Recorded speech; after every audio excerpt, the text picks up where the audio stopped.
Financial Times میں ایک story آئی ہے کہ عارف نقوی نے $2.1 ملین آپ کی جماعت کو دیے. یہ ممنوعہ فنڈنگ کیس میں آتا ہے؟ پہلے تو عارف نقوی کی میں نے یہ آرٹیکل پڑھا آج فائنینشیل ٹائمز میں. عارف نقوی ایک پاکستان کا وہ سمجھیں کہ وہ ٹیلنٹ تھا فائنینشیل ورلڈ کے اندر جو جتنا وہ اوپر جاتا رہتا اس نے ہمیں فائدہ پہنچانا تھا. میں اسے 20-25 سال سے جانتا ہوں اور یہ بڑھتا گیا اور یہ پھر وینچر کیپٹل پہ نکل گیا. یہ اس سے بہت فائدہ کروانا تھا اور کروا رہا تھا پاکستانیوں کو. لیکن اس نے ہمیں شوکت خانم کو بڑا پیسے دیتا تھا. دبئی میں یہ رہتا تھا, ہمارے جب بھی فنڈ ریزنگ ایونٹس ہوتے تھے یہ آ کے پورے پیسے دیتا تھا. 2012 میں اس نے 2 ڈنرز فنڈ ریزنگ کیے پی ٹی آئی کے لیے. ایک اس نے کیا لنڈن میں ایک میچ آرگنائز کیا, اس کی اپنی گراؤنڈ خریدی ہوئی تھی اس نے, اس کے بعد سیلیبریٹی میچ کیا, اس کے بعد کھانا کیا, ایک وہ ایونٹ ہوا. اور دوسرا اس نے دبئی کے اندر پھر ٹاپ بزنس مین کو بلایا ایونٹ کیا. یہ ہوتی ہے پولیٹیکل فنڈ ریزنگ. ساری دنیا کے اندر ایسے پیسے اکٹھے کیے جاتے ہیں اور ہماری پارٹی پہلی ہے جس نے پولیٹیکل فنڈ ریزنگ سے پیسے اکٹھے کیے. ہمارے پاس 40,000 ڈیٹا بیس ہے جن ڈونرز نے ہمیں پیسے دیے ہوئے ہیں. شوکت خانم کے لیے آپ یہ سوچیں کہ ہر سال 9 ارب روپیہ اکٹھا ہوتا ہے. شوکت خانم میں جو 75% فری ٹریٹمنٹ دیتے ہیں کینسر کے مریضوں کو, تو 9 ارب روپیہ اکٹھا کرتا ہے وہ. تو میں نے پہلی دفعہ پالیٹکس میں پولیٹیکل فنڈ ریزنگ شروع کی.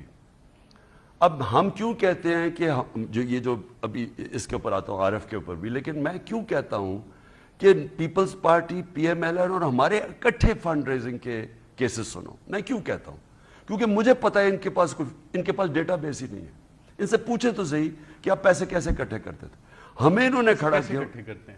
یہ کیا بڑے بڑے بزنس مین کو ساتھ ملاتے ہیں, گورنمنٹ میں آتے ہیں, ان کے ساتھ مل کے پیسہ بناتے ہیں اور ان سے جو وہ پیسہ مل کے جو بناتے ہیں اسی سے ان سے پیسے لے لیتے ہیں. ان کے پاس تو کوئی ڈیٹا بیس ہی نہیں ہے. اس کو کہتے ہیں کرونی کیپٹلزم. یہ ہے جو ملک کو تباہ کرتی ہے. یہ پیسے کیسے بنائیں گے؟ کانٹریکٹس کے اوپر. وہ پیسے کون دے گا؟ پاکستان کی عوام. چوری کرتے ہیں پاکستان کی عوام سے پیسہ اور اکٹھے مل کے اور اسی سے فنڈ کروا لیتے ہیں. سب سے زیادہ فنڈ ریزنگ شوکت خانم میں بھی اور پی ٹی آئی کی بھی اوورسیز پاکستانی دیتی ہے. یہ ہمارا سب سے بڑا, اور یہ سب ڈاکومنٹڈ ہے, بینکنگ ٹریل بھی موجود ہے. $20 ملین 2018 میں وال اسٹریٹ جرنل کی ایک سٹوری آئی تھی کہ عارف نقوی نے تھرو نوید ملک شہباز شریف اور نواز شریف کو بھی دیا. آپ 4.25 سال حکومت میں رہے, آپ نے یہ پروو نہیں کیا؟ دیکھیں مجھے اب پتہ نہیں کہ یہ اس میں کیا حقیقت ہے, لیکن میں نون لیگ بڑے خوش ہو رہے تھے کہ جی دیکھیں یہ فائنینشیل ٹائمز کا آ گیا. یہ 2.1 ملین ہے, وہ $20 ملین.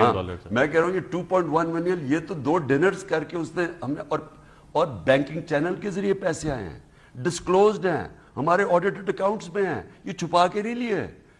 انہوں نے ان کے اوپر تو اگر یہ شور مچا رہے $20 ملین تو وہ اس میں جو فائنینشیل ٹائم میں کہ رشوت دی گئی ان کو, دونوں بھائیوں کو. سوال تو وہ پوچھنا چاہیے ان سے. میں تو نون لیگ کی بات کر رہا ہوں. اینی میں پہلے اس کا کہتا تھا کہ پہلے ایک بڑی ٹریجڈی ہے یہ عارف نقوی کی, بہت ٹریجڈی ہے یہ جو اس سے وہ, اب میں نہیں جانتا اس کے اوپر ابھی الزام لگے ہوئے ہیں, ابھی اس کا عدالت میں کیس نہیں چلا. یو ایس ایکسٹریڈیشن مانگ رہے ہیں. بی سی سی آئی سے سملر کیس ہے کیونکہ یہ پروب یو ایس سے شروع ہوئی. میرا دل کہتا ہے کہ دیکھیں یہ اتنی تیزی سے اوپر جا رہا تھا, مجھے ہماری آنکھوں کے سامنے بی سی سی آئی ختم ہوا, تھوڑے سے منی لانڈرنگ کا ہوا اور سارا بینک بیٹھ گیا. ان کے پاس ایسٹ بھی تھے. اب عارف نقوی کا بھی جہاں تک میں جانتا ہوں کوئی لاس کسی کو نہیں ہوا, پیسے سب کو مل گئے ہیں, لیکن انہوں نے کوئی اس پہ irregularity ہے جو انہوں نے کہا کہ جس کی وجہ سے. بھائی دیکھیں ابھی عدالت میں جانا ہے اس نے, لیکن مجھے ٹریجڈی یہ ہے کہ ایک پاکستانی اوپر جا رہا تھا دنیا میں. یہ $2.1 ملین آئے, یہ آپ نے اپنی ذات کے لیے استعمال کی یا پولیٹیکل پارٹی نے استعمال کیا؟ یہ تو سارے ہماری پارٹی کے فنڈ میں آئے ہیں اور سارا منی ٹریل یعنی بینکنگ چینل کے تھرو آئے ہیں. ہماری ڈسکلوزڈ ہے آڈیٹڈ اکاؤنٹ سے. اور عارف نقوی کے اوپر یہ 2012 کے ہیں, عارف نقوی کے اوپر کوئی ایسا کیس نہیں تھا تب. یہ تو عارف بیچارے کے اوپر 2018 میں یہ جو ہوا ہے, یہ جو اس کے اوپر جو بلکہ 2019 میں, تو میں بات کر رہا ہوں 2012 کی, تو تب تو عارف بلکہ سارا برائٹ سٹار تھا پاکستان کا. پی ڈی ایم کہہ رہی ہے کہ ممنوعہ فنڈنگ کیس ہے اس کا فیصلہ الیکشن کمیشن کو دینا چاہیے، اور وہ رکا اس لیے ہوا ہے کہ نظام میں ابھی بھی آپ کے بہت سے حامی اور سپورٹرز بیٹھے ہیں جو چلنے نہیں دے رہے اس کو۔ دیکھیں مجھے پی ڈی ایم پہ کئی دفعہ ترس بھی اب آنا شروع ہو جاتا ہے۔ میں ساری زندگی مقابلہ بڑا سخت کرتا تھا، یعنی کیونکہ میری تو کرکٹ کی گراؤنڈوں پہ تھا نا، تو میں پورا مقابلہ کرتا تھا، لیکن جب اگلا ہار جاتا تھا نا تو مجھے اوپر ترس آنا شروع ہو جاتا تھا۔ اب میں جو ان کی حالات دیکھ رہا ہوں نا، تو مجھے تھوڑا تھوڑا اب ان کے اوپر رحم آنا شروع ہو گیا ہے۔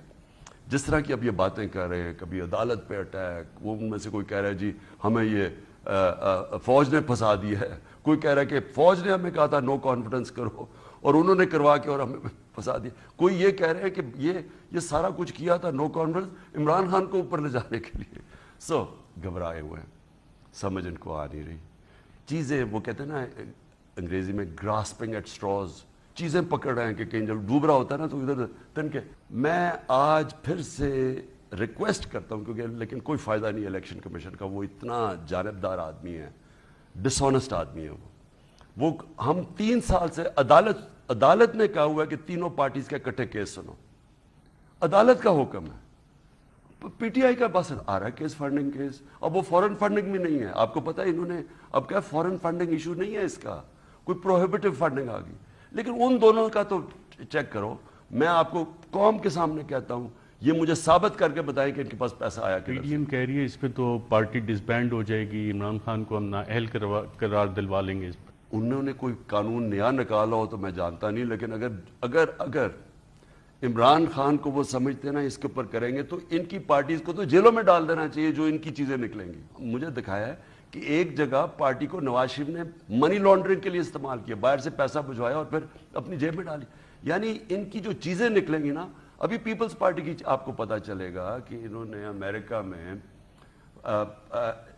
جو انہوں نے ارریگولیٹرز کیے، میرے خیال میں کوئی گال بریتھ یا کوئی پارٹی فنڈ سے، ایمبسی کے فنڈ سے پیسے، یہ ساری چیزیں سامنے آنی چاہیے، پتہ تو چلے کہ کون سی پارٹی اس ملک کے اندر پراپر پولیٹیکل فنڈ ریزنگ کرتی ہے۔ مجھے یاد ہے کہ انہوں نے نواز شریف نے ایل ڈی اے کے کچھ اربوں روپے کے پلاٹس اس نے لوگوں کو دے دیے تھے، لاہور ہائی کورٹ نے ان کی وہ پلاٹس کے اوپر اس نے کال کر دیا، کیس سننا شروع کر دیا، انہوں نے باقی ججز کو پلاٹ رشوت دے کے وہ کیس ختم کروایا۔ صرف ہمارا مسئلہ تھا یہ کموڈٹی پرائسز جو اوپر گئے ہوئے ہیں، اور اس کا بھی ہم نے بندوبست کیا ہوا تھا، لیکن اب مجھے یہ بتائیں کہ وہاں سے ملک نیچے آیا ہے، کیا پتہ نہیں تھا کہ ان لوگوں کا پاس ریکارڈ کیا ہے، کہ انہوں نے پہلے چوری کے علاوہ انہوں نے ملک کی کس 99 پہ جب نواز شریف گیا تب بینکرپٹ ملک، 2018 میں گیا تو پاکستان کی تاریخ کا سب سے بڑا کرنٹ اکاؤنٹ ڈیفیسٹ، سب سے بڑا خسارہ چھوڑ کے گئے، جو ہمیں 1 سال لگا مشکل حالات میں۔ تو میں ہمیشہ اپنے آپ سے پوچھتا ہوں کہ کیا میں ہی صرف ٹھیکہ لے ہوئے کرپٹ لوگوں کے خلاف، کیا یہ ہمارے ملک کی اور لوگوں کی اداروں کی ذمہ داری نہیں کہ وہ لوگ جن کی ساری تاریخ سامنے ہے ان کی چوری کی، ان کو کیسے ہم نے ملک کے اوپر مسلط ہونے دیا؟ یہ جنہوں نے بھی کیا، سب کی ذمہ داری ہے یہ، جو آج ہم نیچے جا رہے ہیں، جو 250 روپے کا اب ڈالر پہنچ گیا ہے، کوئی تو ذمہ دار ہے نا اس کا۔ جنرل مشرف نے NRO-1 دیا، وہ کون ہے جس نے ان کو NRO-2 دیا؟ دیکھیں جب یہ آئے تھے تو NRO ہی لینے آئے تھے۔ اب میرے سے مجھے یہ دیکھیں نا ارشد، جب پہلی دن انہوں نے مجھے تقریر نہیں کرنے دی، جب میں پرائم منسٹر بنا، کیوں نہیں کرنے دی؟